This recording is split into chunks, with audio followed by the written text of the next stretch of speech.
En 5, 4, 3, 2, 1. Mejor denme chance de regresar con Marco. Mira, ¿qué tiene de malo volver con tu ex? Oye, ¿a poco lo estás considerando, güey? Daniel, dale 5 razones por las cuales no tiene que regresar con la dama de Majo. No necesito darle nada, él ya sabe, güey. Con eso lo dijo todo. Espérame, que escucho trabado. Es el internet del profe, no te apures, no sirve. ¡Ey! Muy buenas, mis peritos, mis peritas, mis perites. Depende de con qué chingado género se asimilen. El día de hoy les traemos un nuevo episodio de nuestro podcast, Chela Profe. Es un honor antes de empezar a hablar del tema y presentarlo como tal, presentar al hombre que nos instruyó en el derecho, el maestro docente, el supremo, me gusta llamarle, maestro, licenciado, Lisandro Díaz Barba. Profesor, un gusto. ¿Cómo estás, Isaac? Guapo, ¿y usted? Pues hay más o menos también. ¿Qué onda? ¿De qué van a hablar hoy o qué? Que viene siendo los principales problemas dentro de la prisión, esto llevado en la actualidad. Quiero dar inicio hablando un poquito de lo que viene siendo el derecho como tal, que viene siendo en muy burdas palabras un conjunto de normas y reglas que rigen la conducta del hombre que vive en sociedad. Pero también vamos a hablar un poquito del derecho penitenciario. Y sé que mi definición propia no estaría muy correcta a pesar de estar llevando las clases de derecho, pero me gustaría que usted, maestro Lisandro, nos diera su definición de derecho penitenciario, si es tan amable. Pues creo que deberías de dármela tú, Isaac. A ver, ¿qué es derecho Pues penitenciario? Creo mal. A ver, ¿qué es derecho penitenciario, Isaac?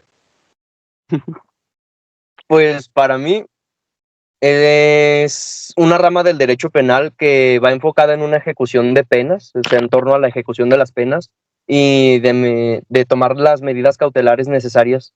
Pero le pregunto a usted porque usted es abogado. Yo soy alumno. Pues sí, deberías de saber para los exámenes. Es como comparar un Tsuru con un Porsche acá. Ah, mira. Y yo ando en bici, entonces ando más jodido.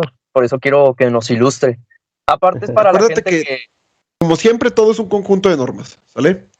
Aquí es donde se regula el funcionamiento y toda la administración de todas las instituciones penitenciarias, ¿sí? De esto se encarga el derecho penitenciario. Principalmente el objetivo es encontrar, más bien buscar una adecuación, buscar que las personas privadas de su libertad tengan un respeto, existan una forma digna de trato, se respeten los derechos humanos y acuérdate cuál era lo primordial del artículo 18, la reinserción social, ¿sí? El derecho penitenciario busca que el condenado o la persona que está privada de su libertad, que a ustedes les encanta decirle PPL, tenga una reinserción. Recuerden que les dije en clase que era muy diferente, ya no le llamábamos readaptación. ¿Desde cuándo? ¿Desde qué año? ¿No se acuerdan? A ver, sacaron, creo que 10 en el examen. ¿2008? ¿2000 qué? ¿2008? 2008. Cuando se hizo 2008. el ¿cómo se llama? El nuevo sistema penitenciario.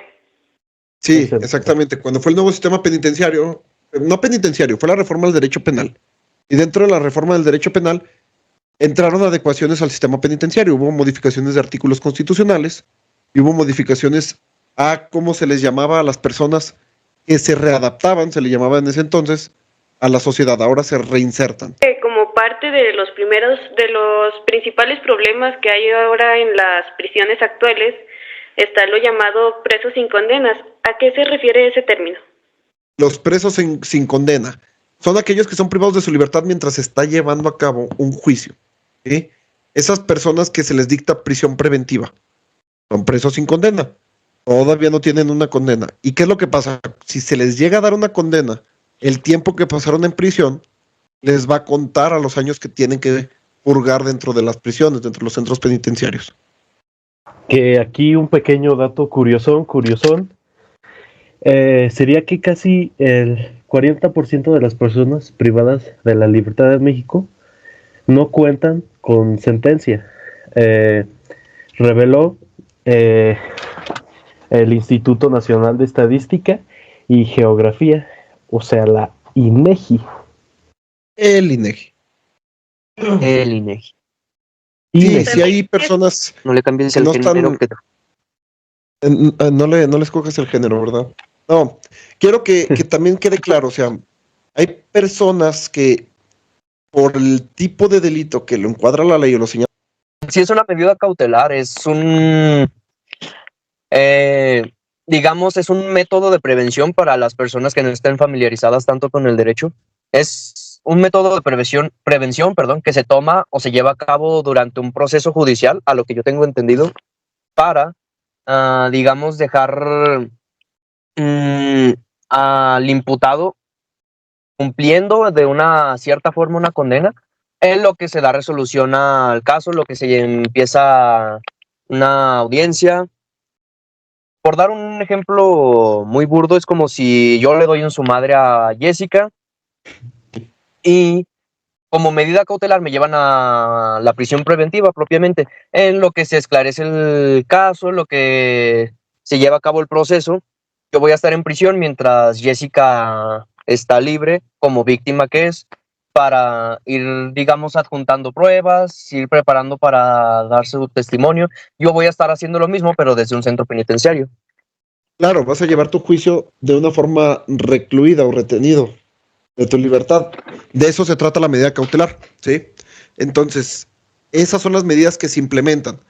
Obviamente, la medida cautelar de la prisión preventiva ya no es la regla. Antes, en el sistema penitenciario, ¿cómo se llamaba el anterior? No me acuerdo.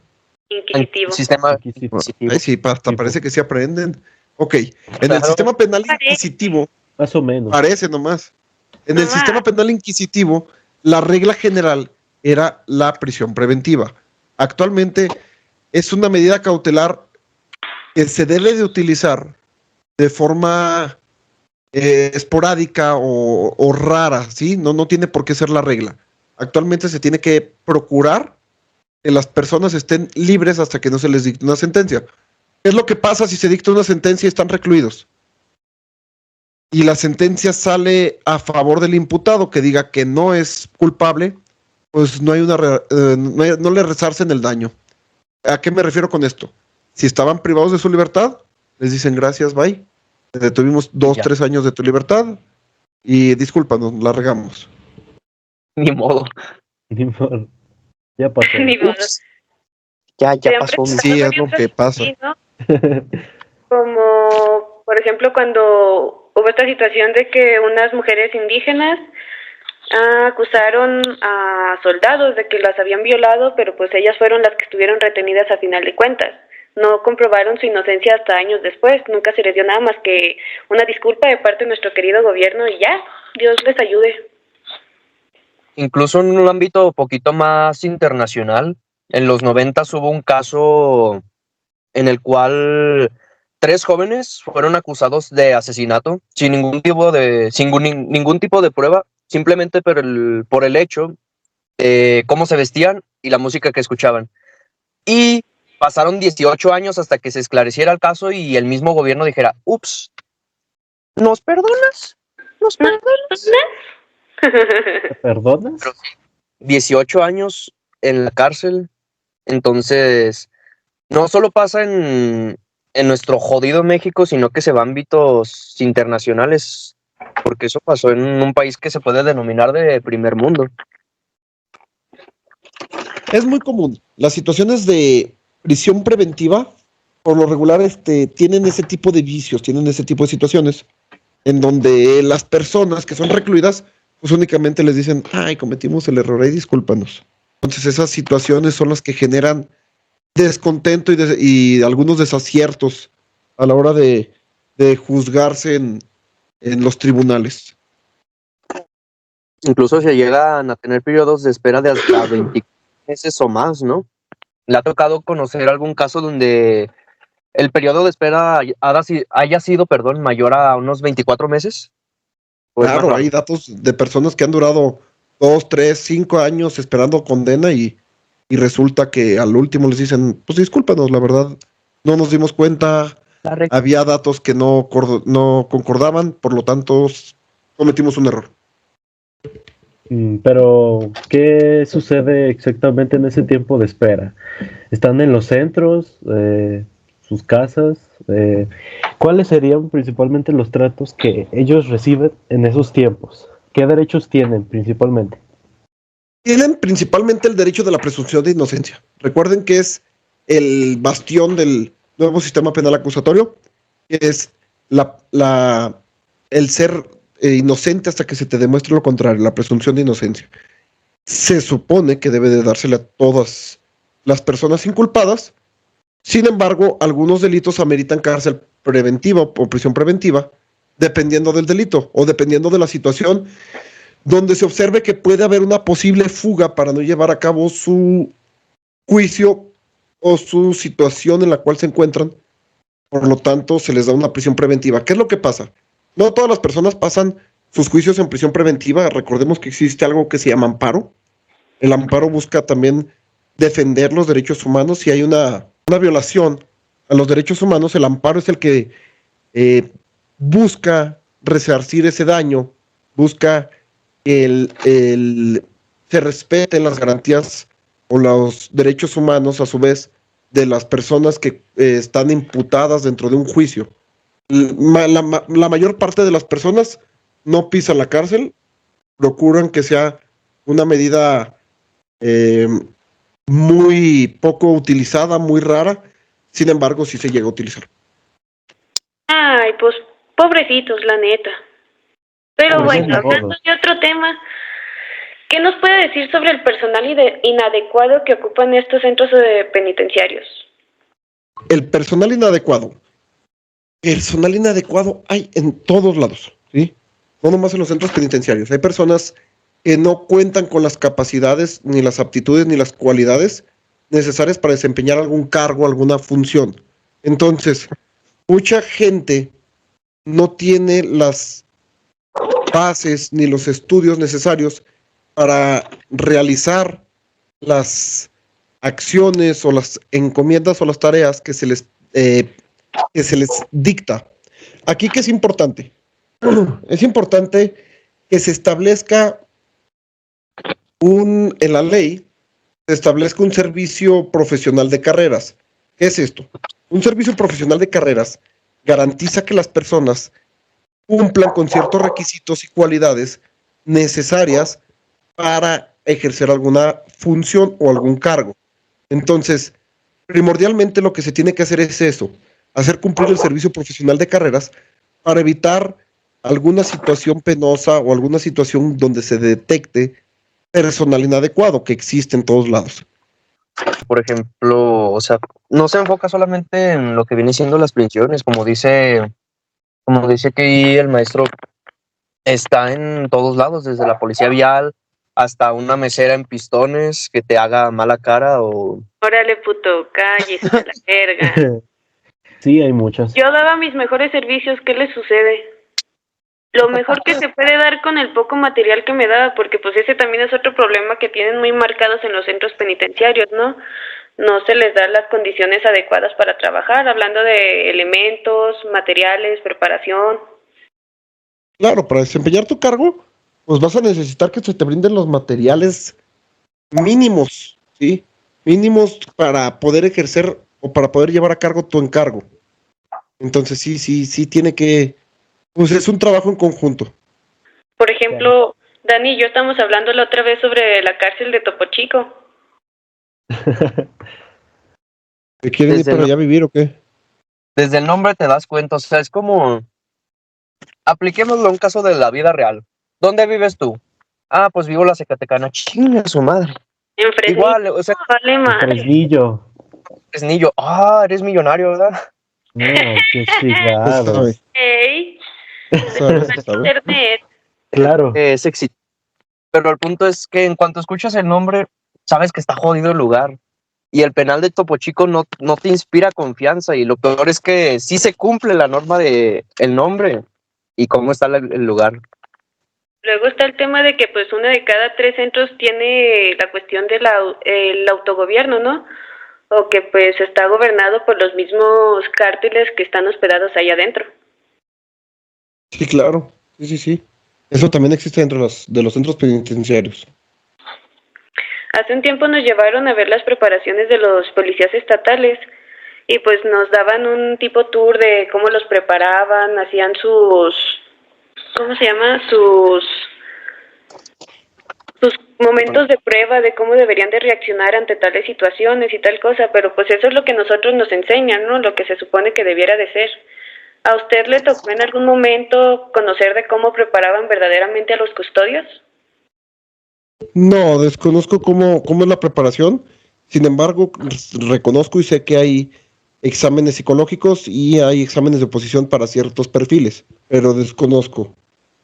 Para no hacer tan largo este episodio, ¿qué le parece si de una vez pasamos a lo que viene siendo un tema muy relacionado con este, que sería la carencia de los materiales mismos en los centros penitenciarios? Perfecto. Estoy aquí para lo que necesiten. Bueno, Pues ocupamos tomando un 10, no sé si nos lo quiera poner. Vamos viendo. yo ocupo un carro. A ver, ¿cuál sería la pregunta de lo que me estás comentando, Jessy? ¿A qué se refiere en sí la carencia de materiales? Porque pues tenemos claro en pista de que ni a los mismos custodios ni a los PPL, como dice usted que nosotros le llamamos, se les da las cosas adecuadas para que ellos puedan llevar a cabo una reinserción social, ¿no? No se les da un hospedaje digno, por así decirlo. A los custodios no se les dan las herramientas adecuadas. Las mismas cárceles están en situaciones tan precarias, como la otra vez nos estaba enseñando las estadísticas de lo que tenían las cárceles. Claro. Mira, ¿se acuerdan cuántas cárceles les dije que había al corte de enero del 2024? ¿314 eran? Ay, Jessy, se aprendiste. ¡Ay, perra! Felicidades. Entonces, de esas 314, imagínate que nada más 302 tienen oficinas administrativas. O sea, se oye como, ay, casi todas, pues deberían de tenerlo todas, ¿sí? O sea, hay mucha precariedad en los centros penitenciarios. Y recuerden que el artículo 18 de la Constitución señala que se tienen que respetar y hacer valer los derechos humanos, y eso es por el principio de control de convencionalidad, que obliga a las autoridades a respetar los derechos humanos de todas las personas. Porque inclusive la entrega de jabones, cubrebocas, antibacteriales, artículos de limpieza como son escobas, trapeadores, jabones, jaladores, cubetas, detergente, cloro, lo que se te ocurra, papel higiénico, colchones, no hay una correcta entrega, ¿sí? O sea, de lo que ustedes hablaban, artículos de limpieza para que se limpien las cárceles, solo 171 cárceles de 314. Entonces, estamos hablando de que esa situación nada más es presente en casi el 54% de las cárceles. Es un índice bajo, debería ser mínimo el 80, ¿no? O sea, para hablar de mínimos o 60, ni al 60% llegan. ¿Ok? Entonces, hay mucha precariedad. Les comentaba, toallas femeninas sabemos que pues es un artículo de higiene para las mujeres esencial, ¿sí? Imagínate que nada más 73 cárceles de 314. O sea, es un número irrisorio, ¿sí? 73 de 314. Únicamente el 23% de las cárceles tienen el acceso a toallas femeninas para las mujeres. ¿Sí? No hablamos ni de la mitad de las cárceles. Son situaciones muy precarias. A pesar de que tienen ahorita 47.385 millones de pesos designados en el periodo del 2022. Ahora, esto se supone que tiene que ir a la alza, ¿sí? Pero pues obviamente son situaciones que no cubren todas las necesidades. Porque hay una sobrepoblación, hay situaciones que afectan, hay situaciones que pues no permiten que haya un correcto desempeño de las de los centros penitenciarios, casi todos los centros penitenciarios están a reventar, ¿sí? Casi todos los centros penitenciarios tienen sobrepoblación. Dejemos de lado digamos, lo precario, lo inhumano que es tener tantas personas con tan pocos recursos. O sea, es algo bastante degradante, hasta cierto punto inhumano. Y desde mi punto de vista, algo se me hace una mentada de madre, la verdad, tener tanto dinero designado para algo y no estar haciendo nada. Y aquí es donde entra un poquito también lo que es el hacinamiento, de lo cual nos va a hablar mi compañero Daniel. Así que, Koshi, ¿nos podría explicar qué es el hacinamiento? Pues como dice mi queridísimo compañero Isaac Sirash Castorena, el término hacinamiento, pues principalmente hace una referencia a acumulación de individuos que, hablando de cosas, ese es el principal problema, digamos. Habla de sujetos privados de su libertad, con planes de una reintegración social, y que estén en esa situación es una realidad muy grave, un problema, uno de los principales problemas que hay sobre el hacinamiento. Es como tener a 30 güeyes viviendo en una casita de Infonavit, pero a gran escala. Claro, es, o sea, una situación difícil. Imagínense llegar a un lugar donde tiene un cupo para 5 personas y metes 15. Desde la comodidad hasta la situación de enfermedades. Porque pues también se tiene el tema de decir, no tenemos verdaderamente dinero para mantener a todos los delincuentes a los cuales estamos encerrando, no podemos gastar más de lo que tenemos destinados a ellos, por más que haya más personas, simplemente no se va a poder, ¿no? Pero también está el tema de decir, ¿por qué unos duermen en el suelo y otros tienen televisores y sexoservidoras en sus celdas? La corrupción. Al problema del autogobierno que están haciendo los mismos cárteles dentro de las prisiones. Sí, hay corrupción en todo eso. Entonces, ese tipo de situaciones afectan directamente la percepción también de los centros penitenciarios y de la aplicación de la justicia. Porque tenemos entendido que en al menos 81 de las prisiones actuales existen lo que vienen siendo las áreas de privilegios, donde se manejan objetos y sustancias que están prohibidas, se suponen, y que pues sin problemas las están manejando allá adentro. Sí, claro. Y te digo, todo eso es corrupción, Jessy. Todo ese tipo de situaciones que ustedes, o que todos ya vemos como algo común, algo normal, que no debería, se llama corrupción.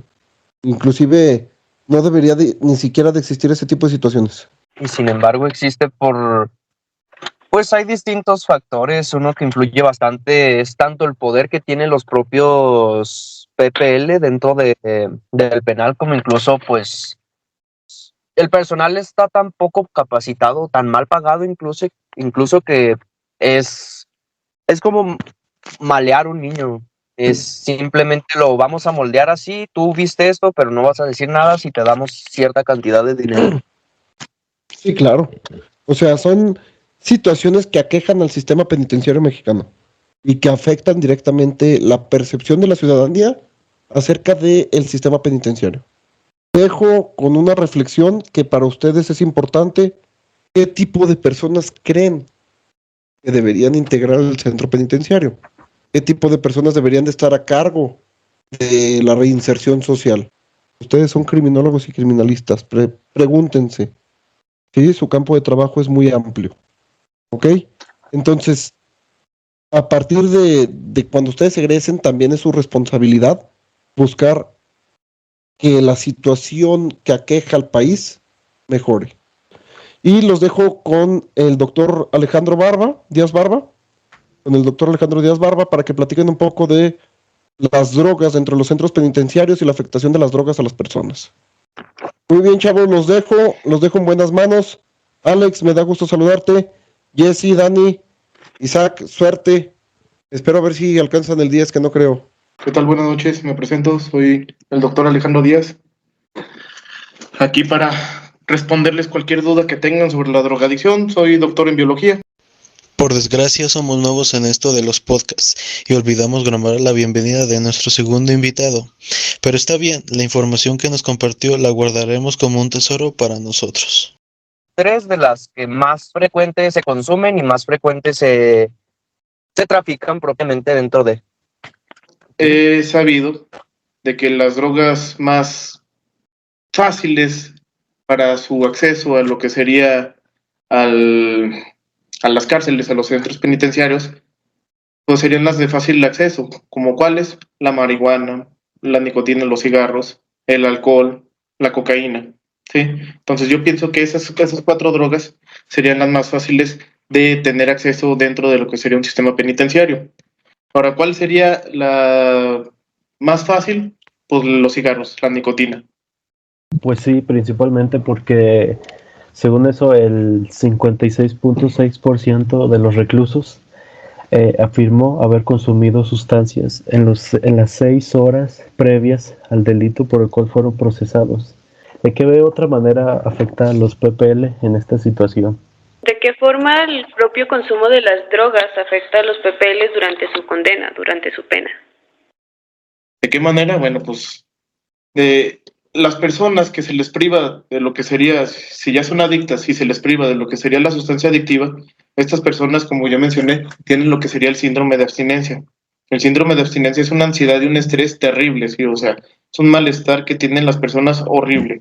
¿Sí? Estas personas prácticamente están enfermas sin entender nada. Entonces, estas personas no pueden pensar, no pueden racionar, no pueden actuar de manera correcta, de manera normal. ¿Por qué? Porque les falta lo que sería la droga, ¿sí? Entonces, normalmente cuando una persona adicta se le está retirando la droga, lo mejor, lo más conveniente es estarle reduciendo la dosis. ¿Por qué? Porque si se le retira la droga así de tajo, como pasaría con las personas detenidas, porque pues ellos obviamente ya no van a tener acceso a lo que sería la droga, entonces ellos van a sufrir de un síndrome de abstinencia horrible. Y no olvidemos que las personas que son narcotraficantes o personas que son que causan algún delito, normalmente empiezan esa vida delictiva mediante las adicciones. ¿Sí? Lo que serían los narcotraficantes, lo que serían las personas, atraen a ese tipo de gente, a esos muchachos, normalmente son muchachos, atraen a los muchachos a través de lo que serían las drogas. Las vuelven adictas a las personas y las hacen trabajar. ¿Para qué? Para que estas personas tengan acceso a lo que sería la droga. Entonces, esas personas, normalmente las que están en la cárcel, pues son personas de bajo rango, por así decirlo, ¿sí? Personas de bajo rango que fueron atraídas a lo que sería el mundo criminal mediante las adicciones. Entonces, muchas veces esas personas pues le van a meter a la cárcel, van a perder acceso a lo que sería la droga y van a tener este síndrome de abstinencia horrible. Como profesional de la salud, ¿cuál sería el mejor método para sobrellevar el propio síndrome de abstinencia? ¿Qué sería lo más adecuado dentro del centro penitenciario para decir, así vamos a sobrellevar tu síndrome y poco a poco vamos a quitarte esa adicción? ¿Cómo sería un plan? Ok, es muy buena pregunta. Mira, yo he sabido por ejemplo, del país sueco, de Suiza más bien, que este país lo que implementó es que son centros de Rehabilitación. de rehabilitación, exactamente, muchas gracias. Sí, son centros de rehabilitación, y estos centros de rehabilitación lo que implementaron, que me parece una muy buena idea, es que en vez de quitarle lo que sería la droga a la persona de tajo, quitarle la droga de un solo jalón, lo que van haciendo es que le van reduciendo la dosis, ¿sí? Entonces eso sería, desde mi punto de vista profesional y personal, la mejor manera de conllevar a estas personas adictas para que puedan tener una reinserción social, ¿sí? Que puedan volver a lo que sería la sociedad. Y obviamente estas personas, si no quieren recaer en lo que serían las adicciones, tienen que evitar personas con las que se solían drogarse y lugares donde tenían que drogarse. Ok, entiendo.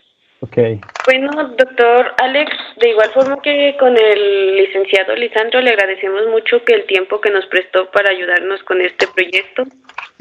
Para mí un placer. Si no tenemos alguna otra pregunta, Dani, Castorcito, podemos terminar. Por mí está bien. ¿Sí? ¿Está bien? Bueno, Conmigo. muchas gracias y pues nos vemos. Muy bien, muchas por gracias su a tiempo. ustedes. No, muchas gracias a ustedes por invitarme. Y bueno, muchísimas gracias por haber escuchado este episodio, nos encantó grabarlo y esperamos que les haya encantado escucharlo. El día de mañana veremos la parte 2, la continuación y conclusión del tema, así que por favor estén muy atentos y esperamos contar con su presencia. Muchas gracias y bonita noche.